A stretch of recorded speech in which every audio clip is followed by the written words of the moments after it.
Welcome. In this video, I'll show you multiple ways to turn off calls on Instagram. Alright, if you find this video helpful, please leave a like and subscribe to the channel for more such tutorials. The method one is by turning off all call notifications. Alright, so to go ahead and do that, go ahead over to your profile, tap on the three horizontal lines at the very top, and then just go ahead over to notifications.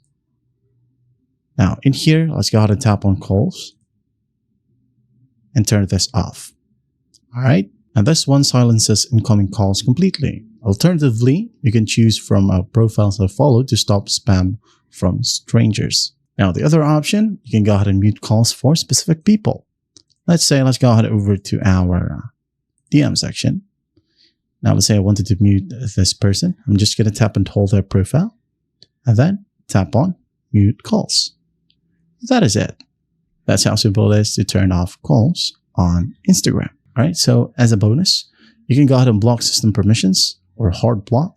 Maybe you want a foolproof method to ensure a call can never physically connect through the app. Well, all you gotta do is just revoke Instagram's camera and microphone access.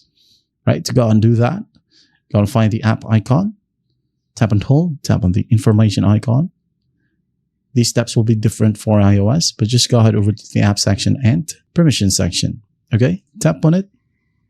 Disable microphone, tap, don't allow, back, camera as well, tap, don't allow, back, close everything, reopen up the app, and you should be good to go. That is how you turn off calls on Instagram. I hope this video helps, and I'll see you in the next one.